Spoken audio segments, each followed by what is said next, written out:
Estamos presentando Amanecer Deportivo. Deseo agradecer a Roberto Merchán, que ya nos ha puesto en contacto con el doctor David Larreategui. ¿Me escucha bien, mi estimado David? Buenos días. Sí, claro y fuerte, doctor Montenegro. Buenos días. A usted nuevamente agradeciéndole siempre su gentileza. Vamos por partes en primer lugar. Ayer yo estaba pensando, usted, la primera entrevista que le hicimos en la Radio Redonda, nos contó que era jefe de infectología del Hospital Carlos Andrade Marín. ¿Estoy bien o estoy equivocado? Claro, fui jefe por 5 años de la unidad de infectología del Carlos Andrade Marín. ¿Y por qué renunció? No renuncié, simplemente no nos renovaron el nombramiento. Nosotros teníamos contratos y durante 10 años trabajé con contratos en el hospital, pero no nos dieron nombramiento y cuando ya se me terminó mi contrato de 10 años siendo jefe inclusive de la unidad antes de la pandemia, pues simplemente no me renovaron y salí del hospital. 10 años usted estuvo con con contrato y no con nombramiento. No nos dieron nombramiento, solo contrato. Teníamos en ese tiempo una figura del gobierno anterior que eran comillas del famoso nombramiento provisional, pero que nunca se hicieron efectivos. Qué infamia. Y sé que en los hospitales a cargo del IES hay muchos médicos, mucho personal de sanitario, no solo médicos, sino enfermeras, enfermeros, en fin, que están en esa disyuntiva, que se han jugado la vida con esta pandemia, pero no tienen nombramiento. Sí, justamente es que esa era la figura que se usaba en los años anteriores, que nos daban nombramientos provisionales hasta ver si se podía hacer un concurso o algo, pero lastimosamente como se demoró y no se hizo, muchos profesionales, cuando ya hubo este cierre de los nombramientos provisionales, salieron de los hospitales, luego volvieron con esta ley de apoyo por la pandemia COVID, y claro, ahora están otra vez en el mismo problema, muchos colegas enfermeras, auxiliares, radiólogos, tecnólogos, que no pueden obtener su nombramiento pese a que han estado en primera línea. ¿Y ahora usted salió, se quedó en la calle o como buen profesional pudo encontrar un trabajo? No, enseguida, con el apoyo de Dios, enseguida, y gracias a Dios, conseguí trabajo en zonas privadas ya. Estas preguntas las he hecho para que haya conciencia en las autoridades. A mí me han contado varios médicos del Hospital del Sur, aquí de Carcelén, lo que usted me acaba de decir. Y yo casi todos los días le pongo un Twitter al señor Jorge Watted, pero él sí no me responde, porque conozco que los nombramientos, ahora sí nombramientos, están entregando como las vacunas Better Import a Person, a los amigos, y no a quienes se han jugado la vida. Yo le ponía un Twitter al señor Watted, que no me ha contestado. Es fácil, pregúntele, doy un ejemplo, al señor doctor David Larreategui, que era jefe de infectología, para que él dé la lista de la gente que elaboraba, y obviamente debe haber pruebas en las computadoras, no sé, David. Claro, todo queda en un registro electrónico de las personas que entraban a la zona. Pero, claro, es difícil, ¿no? Esa coyuntura política pues ya es un poco compleja en nuestro país. Bueno, vamos al tema para el que le invité. En este momento estamos dialogando con el doctor David Larreategui, con unas variantes, la inglesa, que la brasileña, que dicen que es peligrosísima. Yo me estaba preguntando lo siguiente, mi doctor, y le voy a decir mi caso personal. Yo estoy incluso saliendo con triple cubreboca, con la famosa Can ni sé cuánto y 2 de las quirúrgicas.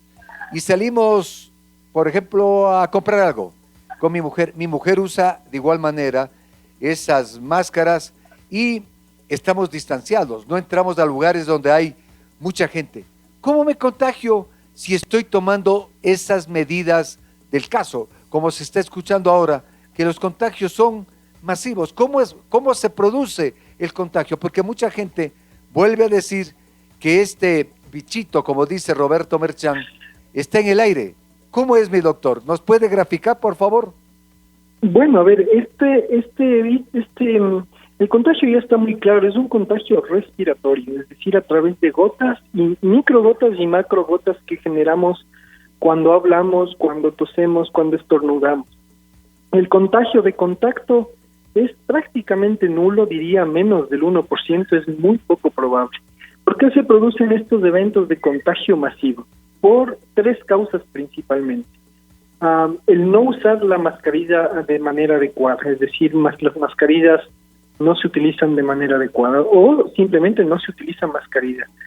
Segundo, porque no se respeta el distanciamiento. Entonces, si una persona enferma va a una fiesta o hace una reunión con las 20 personas sin mascarilla, pues el riesgo de contagio pues es muy alto.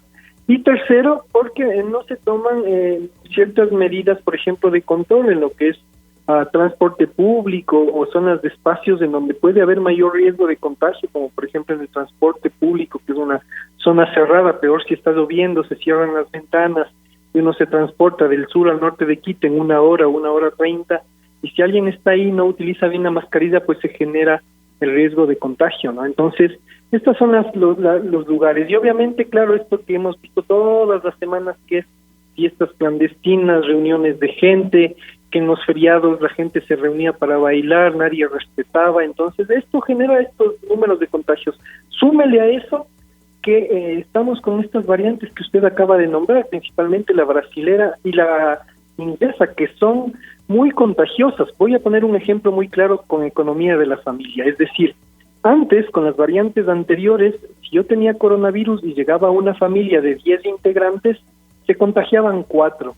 Y de estos 4, probablemente 1 requería una unidad de cuidados intensivos. Ahora, estas nuevas variantes, si yo voy con esta nueva variante a una familia de 10 personas, el contagio es de 8 personas y al menos 2 o 3 requerirán cuidados intensivos. Entonces, ese es el gran problema que están generando estas nuevas variantes, no solo en el Ecuador, sino en el mundo. Estamos con el doctor David Arriategui. Antes de pasar a Patricio Palao, me preguntan, ¿le podría preguntar al doctor sobre el post-COVID? ¿Cómo alimentarnos y cómo tratar las secuelas, por favor? Sí, a ver, hay varios estudios del COVID largo, que se les llama, ese es el nombre técnico médico al post-COVID. El COVID largo es un grupo de signos y síntomas que les queda a los pacientes que tuvieron COVID, que bordea entre las 4 semanas y 6 meses.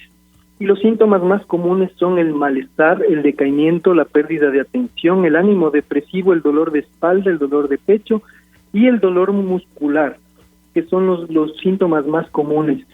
¿Qué se recomienda? Primero, cambiar un poco el estilo de vida, es decir, aquella persona que antes del COVID fumaba, era sedentaria, comía muy mal, pues se le recomienda hacer algo de actividad física, dejar de fumar. Ese es el primer tratamiento, los cambios del estilo de vida.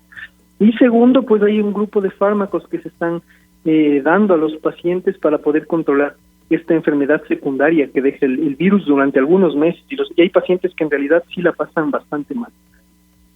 Patricio Palao es mi compañero de sábado y dialoga con el doctor David Arriategui. Pato. Bueno, seguimos con el doctor David Arriategui. A ver, ratifica lo que usted me ha dicho ya en varias entrevistas. Las cubrebocas, el distanciamiento y el lavatorio de manos. Si uno está en un local cerrado, debe mantener lo que he dicho, los cubrebocas, el distanciamiento y abrir ventanas, doctor. Sí, claro, inclusive en las reuniones familiares. Si yo deseo hacer una reunión familiar, en lo posible buscar una terraza, una zona muy ventilada o una sala que tenga al menos unos 3 ventanales amplios, o sea, tratarlo o inclusive hacerlo al aire libre. Ese simple hecho ya disminuye el riesgo de contagio muchísimo, inclusive sin mascarilla. Y si a eso le suman que están usando mascarilla, pues el riesgo de contagio, y a pesar de que esté una persona con COVID ahí, pues baja muchísimo y probablemente esa familia no se contagie. Entonces, es una invitación ahora, y por eso es que a nivel mundial se están buscando ya zonas de restaurantes, de hotelería y todo esto para tratarlos de hacer al aire libre, porque es la única forma para disminuir el riesgo de contagio. Eso veo que al momento de comer tenemos que quitarnos las mascarillas. ¿Cómo deberían ser las mesas? ¿Distanciadas o los puestos separados? ¿cómo puede ser si dicen que estas gotas abarcan, por ejemplo, yo en este momento estoy hablando en un tono alto, dicen que abarcan hasta 6 metros de distancia? Sí, bueno, a ver, por eso es que hay una recomendación actual de primero disminuir el aforo en aquellos restaurantes a nivel del mundo que están en espacios cerrados.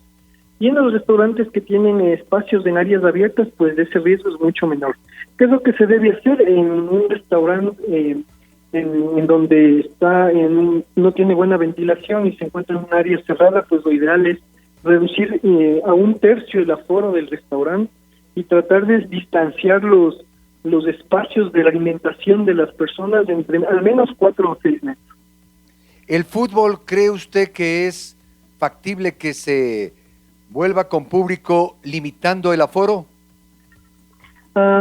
Sí, pero debería ser un aforo muy limitado, considerando, por ejemplo, si tenemos un estadio de 30,000 personas, pues se podría poner a 6 metros cada persona, no entrarán más de 1,000 a 3,000 personas.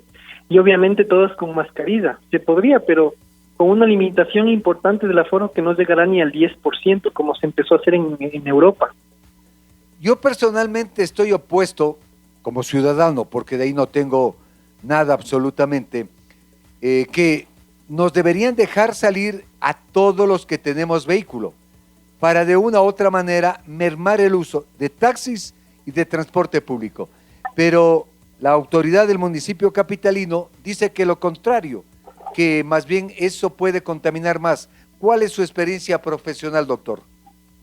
Bueno, la experiencia en Latinoamérica es muy mala con relación al transporte público. Las ciudades que tienen un mal transporte público urbano son las que más contagio han presentado a nivel mundial, dígase Lima, Quito, Guayaquil.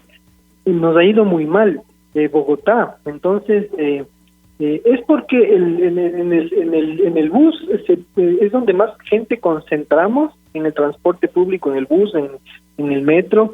Y, por ejemplo, sí se puede ver en horas pico, entre semana, que, por ejemplo, el trolebús va con gente inclusive hasta de pie, y cuando llueve, pues toca cerrar las ventanas. La gente no tolera la entrada de la lluvia y el frío, entonces cierran las ventanas, y ahí es en donde se producen los eventos masivos de contagio. Entonces, hay recomendaciones sobre transporte público, entre ellas optimizar el uso del auto privado, es decir, empezar a dar apoyo a otros vecinos, por ejemplo, si van al mismo lugar, ir 3, 4 en un auto, que esa es una medida importante de mejorar. Otra medida importante es aumentar o disponer de transporte, o de mayor cantidad de transportes o de buses o de espacios para poder movilizar a las personas, principalmente en horas pico, porque esas son las horas de mayor contagio. Y la otra, generar más teletrabajo, es decir, tratar de mantener más activo el teletrabajo para que las personas no tengan que movilizarse. Yo, cuando por aves circunstancias estoy llevando con mi hija en el carro o mi hijo, yo lo que hago, ojo, estamos los dos con mascarillas, pero bajo las ventanas para que ingrese, tampoco bajo mucho por los ladrones, pero dejo que entre aire al carro, entre y salga. ¿Estoy bien haciendo? Es correcto, sí, esa es una medida que ayuda a ventilar el espacio del auto. Patricio Palau, adelante con el doctor David Arriategui. Doctor, ¿cómo le va? Buenos días. Tengo una información que dice que el Instituto de Microbiología de la Universidad San Francisco de Quito confirma que la variante londinense ya es de transmisión comunitaria en Quito, con 80% de prevalencia en la ciudad. ¿Qué nos podría contar sobre este detalle? Es muy probable, porque eso explicaría lo que estamos viviendo ahora. La coyuntura de lo que estamos viviendo ahora es esto, justamente un número de casos explosivo que ya no nos damos abasto en la atención tanto pública como privada, es decir, hay pacientes en espera para unidades de cuidados intensivos. Entonces, lo que se había planteado ya desde hace algunos meses atrás, que las variantes muy contagiosas estén en el país, pues prácticamente es una confirmación a la sospecha clínica y epidemiológica que se tenía, ¿no? Y otra situación, ¿qué contiene? No sé si la palabra es correcta químicamente o qué elementos. Yo he leído en este tema del COVID cuando se habla de la polimerasa, usted sabrá explicarnos de qué se trata, pero ¿qué tiene esta variante brasileña? ¿Qué elementos para que sea tan letal? Y que se dice inclusive, doctor, que una persona que ya le dio el COVID le puede volver a atacar la enfermedad con esta variante de Brasil. Así es, con cualquier variante en realidad. A ver, los cambios que hacen las variantes son cambios genéticos muy pequeñitos en pares de genes, en genes muy específicos, y son cambios que el virus hace para poder mejorar su rendimiento. Es decir, el virus también trata de sobrevivir, nos ataca a nosotros le tratamos de atacar al virus con medicamentos, y el virus también trata de resistir el ataque. Al fin y al cabo es un microorganismo que trata de defenderse, y este virus genera cambios genéticos, es decir, a medida que va atacando a los pacientes, se va dando cuenta de una u otra forma cómo mejorar el rendimiento del ataque, cómo mejorar el rendimiento para contagiar a más personas, cómo mejorar el rendimiento para atacar a otros órganos. Estos cambios de mejoría en el rendimiento se producen por cambios en los genes del virus. Entonces el virus modifica unas 20 genes, unos 30 genes, unos 40 genes, y esto le hace que sus partículas de unión a nuestras células sean más eficaces, se adhieran mejor, ataquen de mejor manera. A esto se le llama una variante, es decir, al mismo virus que genera un cambio genético, una pequeña modificación en su estructura para poder mejorar tanto su rendimiento de ataque, mejorar su rendimiento de contagio, mejorar su rendimiento de ataque a otros tejidos, generar mayor problemas de salud en la persona. ¿Y esto de la polimerasa qué es en términos comunes y corrientes para quienes no manejamos el lenguaje médico? Es una técnica que se utiliza para identificar esos cambios genéticos. Entonces, nosotros hacemos una reacción en cadena de la polimerasa, que es una enzima que ayuda a desdoblar el ADN de los seres vivos, y esta enzima pues después me permite estudiar cuáles son los cambios genéticos que ha hecho el virus durante el proceso. La variante, la última en esta primera tanda de mi parte, la variante sudafricana descartada en el país por ahora. Por ahora sí, no se ha demostrado, y esperemos que no llegue por acá, pero lastimosamente como el virus es tan variable, y también inclusive puede ser que tengamos en un futuro una variante ecuatoriana, es decir, no sabemos.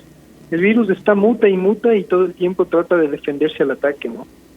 Ahora, cuando el doctor David Arriategui habla de que es muy contagiosa, como acabó de expresar Patricio Palau, por ejemplo, si antes, cuando recién comenzó esta pandemia, por aves circunstancias, yo estaba con el cubreboca y con quien dialogaba, estábamos muy cerca y él sin cubreboca, no había de pronto mucha posibilidad de contagio, estoy lucubrando, pero ahora eso puede ser totalmente contrario, es decir, el contagio puede ser inmediato, doctor.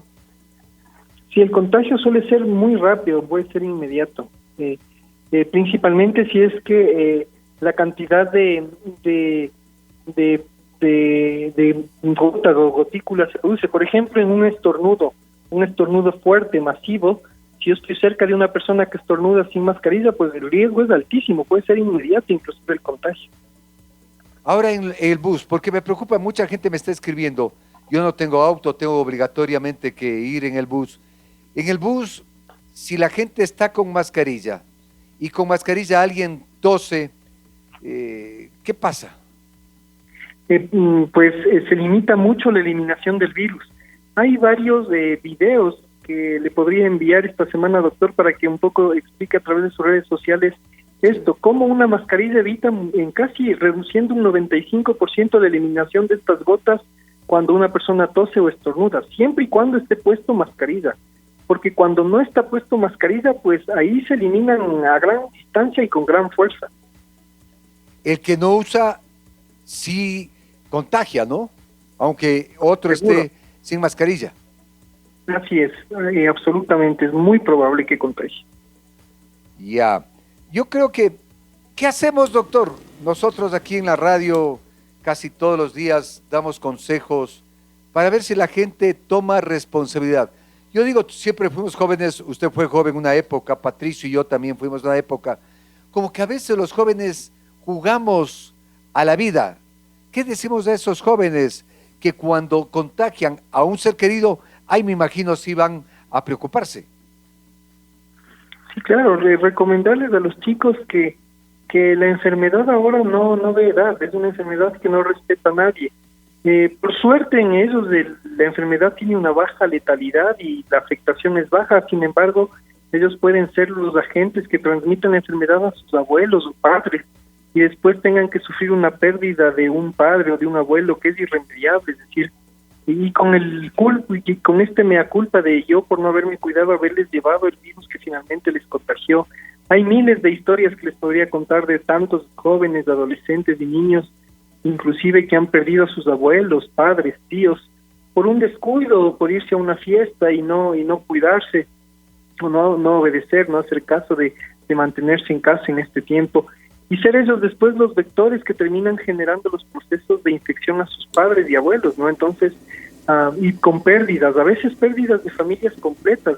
Tengo pacientes que hay familias que se han quedado con una sola persona, de 8, de 7, de 6 personas, con un solo familiar, es decir, una crisis familiares terroríficas, con la depresión que generará el saber que hace unas pocas semanas estabas con tus padres y que después de 2 semanas y que la pasaron muy mal en una terapia intensiva han fallecido. Entonces, invitarles a los chicos que el virus en este año nos ha demostrado que no es un juego y que con él hay que tomar acciones serias.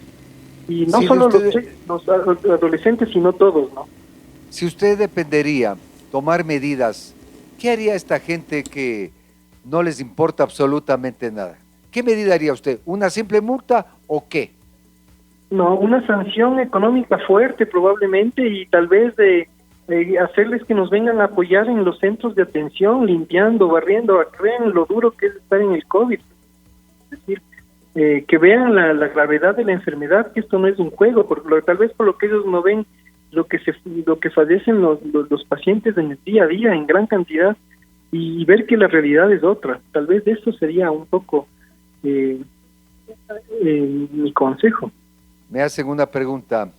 Si sabe cuántas camas UCI tiene el sector público y privado en la ciudad de Quito, que ya llega a 3 millones de habitantes, y el seguro que si tiene dinero en un año y más de pandemia no ha hecho ningún hospital para atender esta enfermedad como lo hizo China, yo diría como presentó el presidente de El Salvador.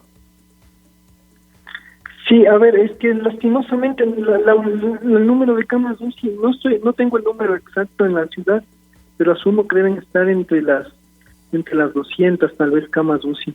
Sin un valor exacto, no estoy seguro. Pero el problema no es crear más UCI, porque si no nos estamos dando cuenta. La UCI es la punta del iceberg. El iceberg por debajo somos nosotros, es el transporte público, es el que las pruebas diagnósticas no son gratis, es no tener una historia clínica única en el país, el tener un sistema de salud muy desorganizado y fraccionado, el tener un ministro que cambia cada 3-4 semanas, es decir, sin cabeza. Entonces, la solución no es la UCI, la solución es mejorar nuestro sistema de salud, mejorar nuestro país, mejorar nosotros mismos como ciudadanos y colaborar con la pandemia. Entonces, yo creo que ese es el punto. Finalmente estamos frente a un iceberg que nos está destruyendo peor que el Titanic a nivel mundial, no solo en Ecuador. Entonces, yo creo que nos tiene que ayudar un poco a cambiar este proceso mental que tenemos de una salud muy curativa y no preventiva. Es decir, ¿qué hacemos nosotros por cuidarnos, por mejorar nuestra salud? Todas estas cosas creo que en el post-pandemia se tendrán que reconfigurar. Me hacen una muy buena pregunta. Todos los niños en mi conjunto salen a jugar en horas de la tarde hasta la noche, sin mascarilla. ¿Cómo hacer entender a los padres el riesgo que nos exponen a todos? Sí, a ver, los niños en lo posible, si es que están solos y en una pequeña área pública abierta, podrían estar sin mascarilla, pero el problema es cuando varios niños se juntan de varias casas, y puede ser que ahí sí alguno de ellos esté contagiado y les contagie a los otros niños y ellos lleven el virus. Lo ideal es mantener a los niños jugando por ahora frente a estas variantes solos, es decir, los niños de casa pues separados de otros niños, y lo posible en espacios abiertos, que es la recomendación, porque además a un niño ponerle mascarilla es bastante complicado. Me dice, para luego dar la palabra a Patricio Palau, el día martes falleció el esposo de una amiga de COVID. Estuvo entubado casi una semana. El año anterior se contagió y fue con una leve gripe. Las personas que creen que no se volverán a contagiar podrían ser las más relajadas. Le dicen un saludo al doctor Larreategui. Sí, en realidad esto es cierto, inclusive ver lo que pasó en Chile, es decir, en Chile ya vacunaron a casi el 60% de la población se relajó, creyó que porque estaba vacunada el virus ya no les iba a contagiar, salieron, se fueron de playa, empezó el verano, la primavera, salieron, y ¿qué es lo que pasó? En pocas semanas después, pues colapsaron el sistema sanitario de manera brusca y tuvieron que confinarse nuevamente, cerrar el transporte aéreo, cerrar el transporte público, cerrar las fronteras, bloquear nuevamente su economía, cerrar puertos. Entonces, este virus es una invitación a que no nos debemos relajar, es decir, inclusive vacunados, inclusive si ya nos ha dado, yo no debo relajarme, yo debo mantener mi mascarilla, debo mantener el distanciamiento, debo cuidarme para que no me vuelva a recontagiar, porque inclusive la vacuna no me inhibe de contagiarme, no es que porque estoy vacunado y el virus no me va a atacar, eso es absolutamente falso. Lo que hace la vacuna es simplemente disminuir el riesgo de que vaya a una terapia intensiva o que me dé una neumonía grave que requiera hospital. Esa es la gran diferencia, pero estar vacunado tampoco es la panacea, porque yo también he visto aquí a varios colegas y a gente que está vacunada que dicen, no, es que ya estoy vacunado, me voy a la playa y me voy a hacer una reunión de 100 personas y estas cosas que no tienen lógica, no tienen cabida. Doctor Larreategui, hablando del tema de pruebas PCR, de antígenos rápidas, cuantitativas, cualitativas, en fin, en el fútbol, se dice que cuando se hacen los controles, los hisopados, a lo mejor se efectúa un viernes antes de un partido, 48 horas antes, por decir algo, pero el jugador puede contagiarse después y no sale en el resultado. ¿Cómo se aplica esto? Miren que hemos tenido clubes con casos masivos de infección, doctor Larreategui, tenga la gentileza. Bueno, la prueba recomendada de acuerdo a los protocolos de sanidad de la salud, de lo que estuve revisando algo de los protocolos FIFA, es el utilizar pruebas de PCR o pruebas de antígeno por hisopado. Las dos pruebas rinden bastante en pacientes con síntomas, es decir, son muy buenas para diagnosticar pacientes con síntomas y que puedan contagiar. Sin embargo, las dos pruebas tienen problemas de falsos negativos, es decir, y de falsos positivos también. Las pruebas de PCR tienen un 19% de falsos positivos y las pruebas de antígeno un 26%. Y los falsos negativos, que son los más graves, es decir, yo le hago jugar a un deportista que me salió negativa la prueba y sí tenía el coronavirus, es de apenas más o menos en las dos entre un 5 y 7%. Entonces, lastimosamente no tenemos en coronavirus una prueba que alcance un rendimiento del 100%, es decir, que sea 100% eficaz, no la tenemos, y evidentemente van a ocurrir estos problemas que usted acaba de mencionar, es decir, que tengamos un par de futbolistas o un par de deportistas que se hicieron la prueba, les salió negativo y en realidad eran positivos y terminaron contagiando a más compañeros de su equipo. También puede ocurrir lo contrario, que yo hago la prueba a 20 personas que van a hacer una actividad deportiva y de esas 20, 6 me salgan positivas y que ya representa un cuarto del equipo, entonces también se va a ser afectado y puede ser que de estas 6 en realidad eran solo 4 las contagiadas y 2 no. Lastimosamente el rendimiento de las pruebas diagnósticas actualmente no alcanzan un 100% y siempre vamos a tener este tipo de fallas por ahora. A ver, doctor, tengo 2 inquietudes más. ¿Es ideal 2 PCR al mes en un equipo de fútbol? Bueno, con personal de apoyo, cuerpo técnico, hablemos de unas 60 personas que conformen el club. 2 PCR al mes, ¿eso es un número ideal o habría que incrementar? No, yo creo que lo ideal sería utilizar un poco más las pruebas de antígeno. Las pruebas de antígeno están emergiendo como una buena prueba frente al paciente sintomático. Primero son mucho más baratas y segundo mucho más rápidas.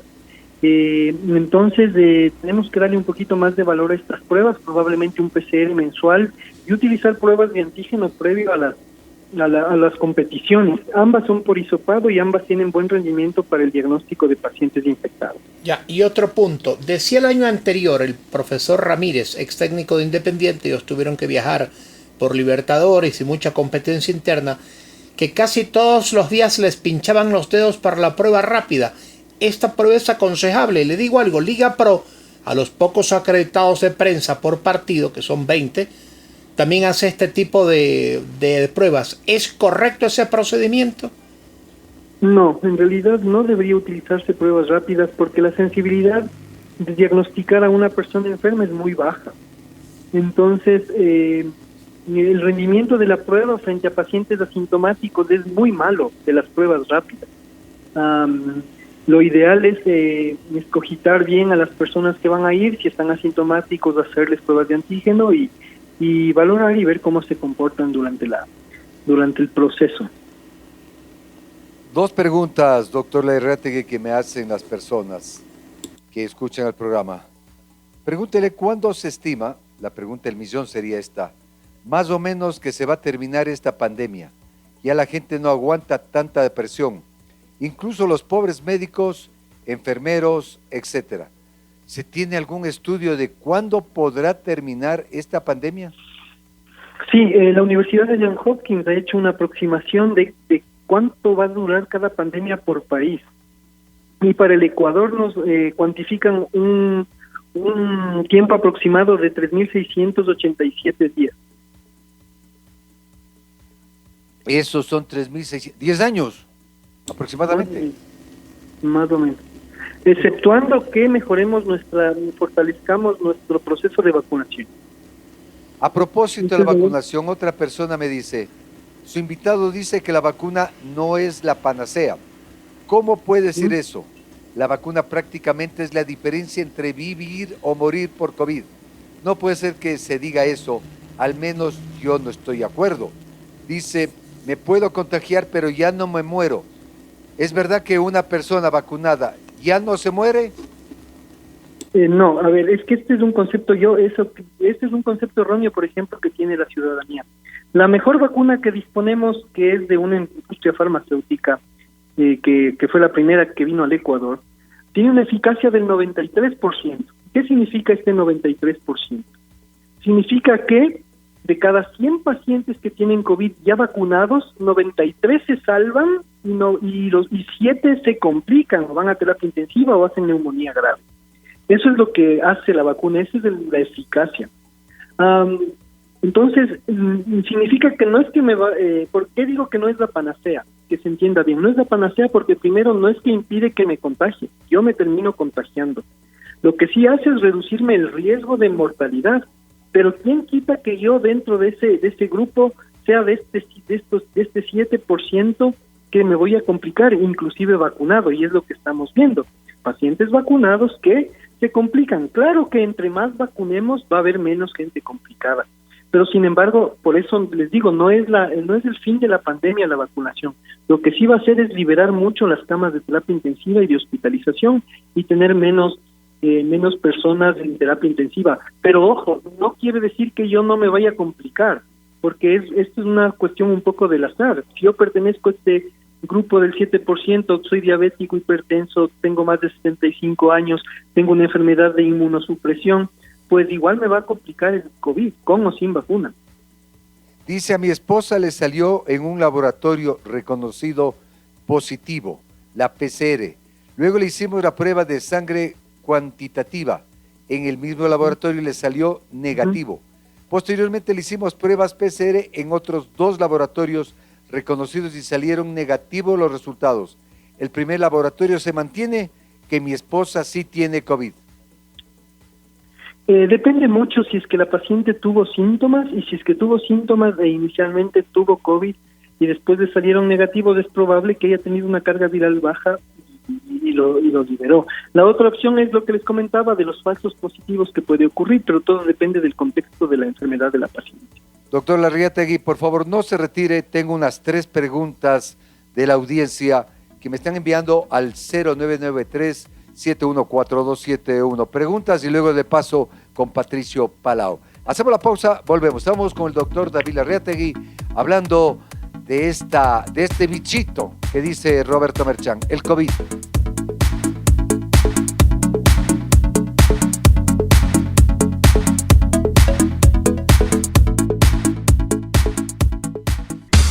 Estamos presentando Amanecer Deportivo. Y estamos con el doctor David Arriategui. Me dice, se conoce que luego de la infección quedan secuelas, dependiendo la gravedad de estas. ¿Es posible que con un tratamiento adecuado estas puedan desaparecer? Doctor. Se pueden controlar las complicaciones con medicación, doctor Montenegro. Se pueden con medicina se puede contrarrestar muchas de las complicaciones y de hecho con el tiempo van desapareciendo las complicaciones por el virus. ¿Y ejercicios físicos? Porque dicen que los pulmones quedan... Sí, en esto es importante la terapia física, la terapia respiratoria y el seguimiento de fisioterapeutas ayuda muchísimo en este aspecto. Dice, mi esposo tiene varices hereditarias. ¿Se puede vacunar con cualquier vacuna? No le escuché muy bien, doctor, se me cortó. Ya, dice que el esposo tiene varices hereditarias. ¿Se puede vacunar con cualquier vacuna? Se puede vacunar. De hecho, las contraindicaciones de las vacunas son muy bajas a nivel mundial. Ya se están cambiando y todo esto de la coagulación y los pacientes que tuvieron COVID pueden ser vacunados. ¿Alguien ya se contagió de COVID? ¿Debe vacunarse o ya está inmunizado? Debe vacunarse. Las cuantitativas, ¿qué exactas pueden ser?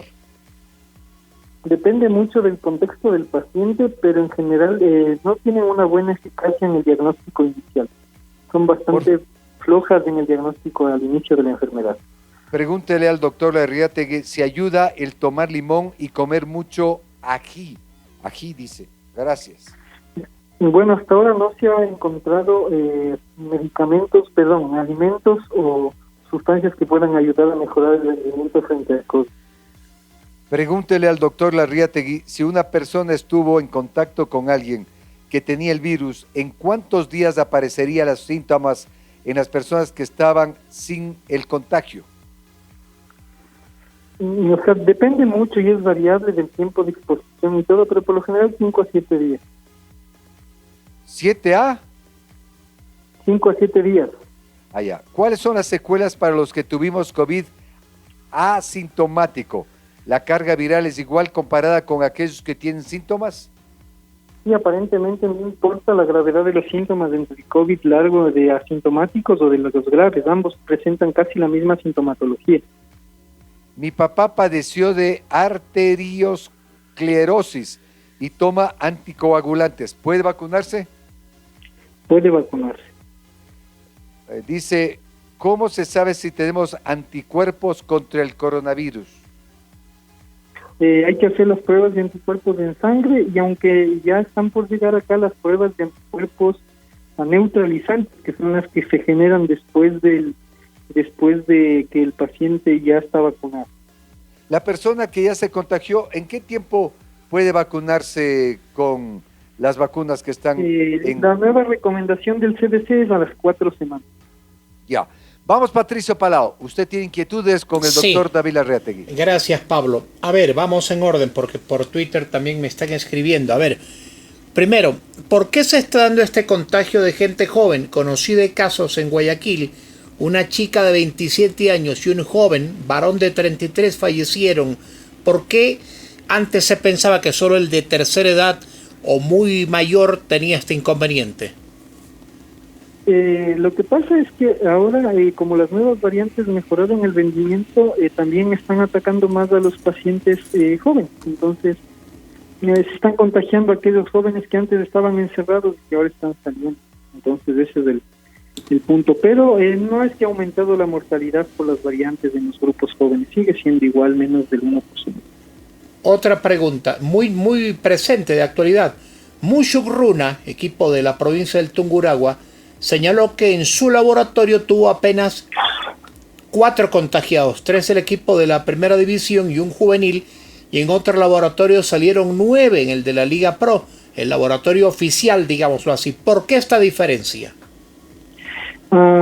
Es que eso les digo, depende mucho de la técnica que esté utilizando cada laboratorio y habría que revisar el tipo de calidad de producto que están utilizando y reactivos para cada una de las muestras.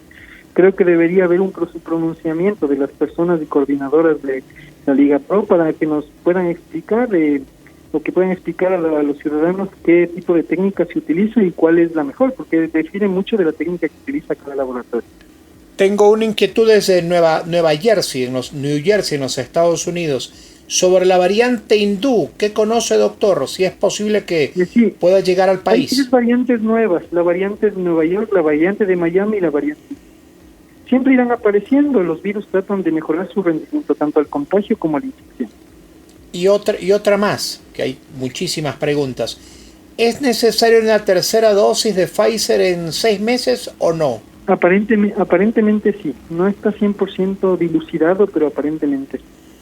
Y la de la vacuna de la empresa Johnson, tuve que dar el nombre, Johnson & Johnson, ¿por qué solo requiere una dosis, doctor? Por las características de la formación, de la estructura de la vacuna. La una es con RNA y la otra es con virus atenuado.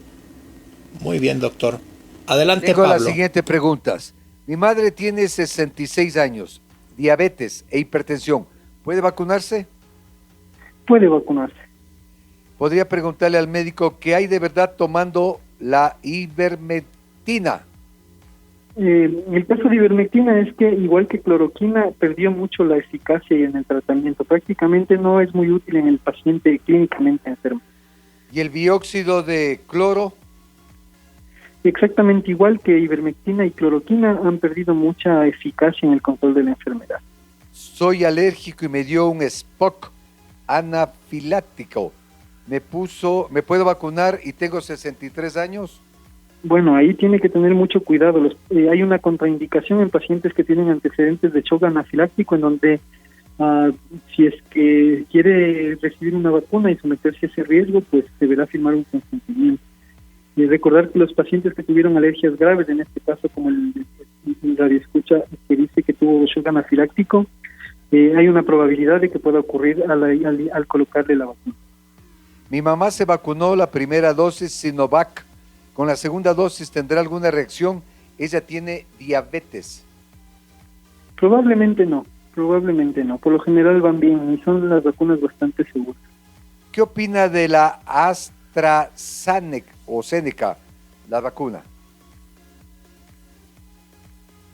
Bueno, AstraZeneca provoca 4 eventos de trombosis en 1 millón de personas. Entonces, en general es segura. Es más peligroso tomar un ibuprofeno que una tableta de AstraZeneca, que vacunarme por AstraZeneca. Escuché que se inyectan una vacuna que es para la vaca. ¿Eso ayuda? ¿Perdón? Que es bueno una vacuna que les ponen a las vacas. ¿Eso ayuda, dice? No, esa es la ivermectina mismo, que les decía que no sirve.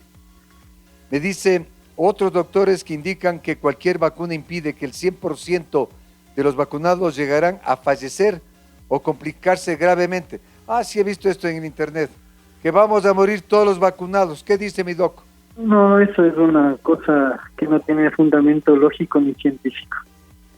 Una pregunta, ¿cuáles son los ciudadanos de entre la presión alta y una mujer de 65 años con COVID positivo? Los cuidados, dice. ¿Cuáles son los cuidados? Los cuidados básicamente los mismos que hemos venido hablando, la mascarilla, distanciamiento, que eso es lo más importante, y de evitar que se contagie la persona y la cosa. ¿Cómo es la forma de utilizar el alcohol, ya que hay muchas personas que rocían todo el asiento y todo su cuerpo cuando están en el bus? Eso es lo que les comentaba, que ya prácticamente el contacto no es riesgo de contagio, ¿no? Hay que disminuir el uso de todas estas sustancias alcohólicas y de fumigar y de desinfectantes, el uso excesivo, de hecho, porque no tienen mucho efecto sobre el contagio. ¿Hay algún estudio del cual es la probabilidad del contagio? Sí, claro, el contagio respiratorio sin mascarilla tiene su probabilidad, que es muy alta. En valores hablamos dependiendo de la carga del paciente y de la exposición, pero hay estudios múltiples y yo le voy a hacer llegar, como le dije, doctor, estos estudios de la transmisibilidad del COVID. Chévere. Puede preguntarle al médico qué tiempo dura la pérdida de olfato y gusto. Ya llevo 2 meses con esta secuela. Correcto, es variable. El tiempo promedio es 2 a 4 semanas y el tiempo máximo en pacientes se ha visto hasta 6 meses. Ya, tengo más preguntas. Una pregunta. ¿Los ojos todavía siguen siendo vía de contagio real? Poco probable. La transmisión ocular y por mucosas es muy baja. Sí existe, pero muy bajita, muy poco probable. A mis papás les dio COVID hace un mes y ya salieron. Fuimos a que se ponga la vacuna y nos dijeron que no, que al menos en 6 meses. Sí, esa es una indicación que está usando nuestro Ministerio de Salud, pero ya a nivel mundial las indicaciones de vacunación para los grupos post-COVID, de hecho, se redujeron en la mayoría de países a 4 meses, a 4 semanas. Tengo riñón multiquístico con funcionalidad al 53%. ¿Puedo vacunarme? Sin duda alguna. Más bien debe vacunarse.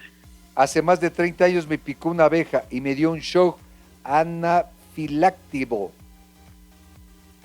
Igual, la misma indicación de la señora anterior, es decir, todos pacientes que tuvieron antecedentes de anafilaxia deben ver bien la característica y cuál es la que se debe usar, es decir, recordar que las vacunas pueden generar anafilaxia nuevamente.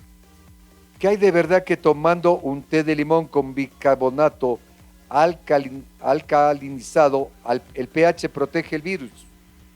No, absolutamente no. De hecho, los estudios de pH y el virus no demostraron variabilidad entre la acidez y la alcalinidad. Y mi última pregunta para pasarle a Patricio Palao. ¿Hay algún problema en vacunarse con una marca de vacuna y luego de un tiempo con otra? No, lo ideal es vacunarse con la misma porque se debe usar el mismo sustrato. No se debe cambiar de vacuna, es decir, ese es un error que puede provocar problemas, más que nada en la generación de anticuerpos y que no se genere la cobertura ideal. Patricio. Doctor Larreategui, ¿qué funciones o qué propiedades, más bien, cuán positivo es este medicamento que veo que la gente lo busca desesperadamente, el Actemra, por favor? El Actemra es un fármaco que se utiliza en aquel paciente que le hospitalizamos y que empieza a generar aumentos dramáticos del déficit de oxígeno. Entonces, tiene una indicación específica en pacientes hospitalizados que es el uso del fármaco para prevenir que la respuesta inflamatoria pulmonar baje. Entonces se está usando el Actemra en pacientes que requieren altos niveles de oxígeno desde su ingreso y que van progresando durante la hospitalización. Entonces, desde ese punto de vista, se está empezando a utilizar en pacientes con neumonía grave. Lastimosamente, el stock de Actemra en la ciudad y en el país no se disponía y se estaba vendiendo por el mercado negro en costos bastante altos, ¿no? Doctor, un buen amigo de hace muchos años, le tengo un gran aprecio y le mando un abrazo, me dice que su mamá es alérgica al extremo, quiere vacunarse, ¿lo debe hacer o no? Lo mismo que les comentaba hace un momento, es delicado, ¿no? Los pacientes con antecedentes alérgicos importantes pueden tener reacciones alérgicas con la aplicación de las vacunas. ¿Qué pasa si no se vacuna? Me preguntan. Y hay unas en redes sociales dicen que no se vacunen, que nos vamos a morir. No pasa nada. Lo que pasa es que simplemente si le da el virus tiene el mismo riesgo de complicarse que no está vacunado. Cuando nos vacunamos el riesgo disminuye en un 90%, 70% u 80%, dependiendo de qué vacuna nos aplica. La penúltima pregunta. Bueno, sobre la vacuna, si a mí me ponen una y luego otra, y es responsabilidad del Ministerio de Salud. Porque uno, ¿qué puede decir? Hey, no me ponga esta o cómo. Claro, no. Claro, además que las vacunas como están centralizadas hacia el Estado y el gobierno, pues ellos tienen que responsabilizar de que las personas se vacunen con la misma vacuna. Eso es algo, estricto, ¿no? No se puede cambiar de vacuna una y otra, porque no se va a generar la inmunidad adecuada. Para eso no se vacuna. Este yerno está preocupado de su suegra. Mi suegra es alérgica a la penicilina y le dijeron que no le pueden vacunar porque no saben qué reacción puede tener. ¿Está bien la información? Está bien, sí, es correcto. ¿Puede una persona con dermatitis atópica vacunarse? No. Ya estamos en el límite del tiempo también. Sí, básicamente creo que fue muy amplio y muy productivo el diálogo. Creo que 40 minutos aproximadamente. Nos ayuda mucho el doctor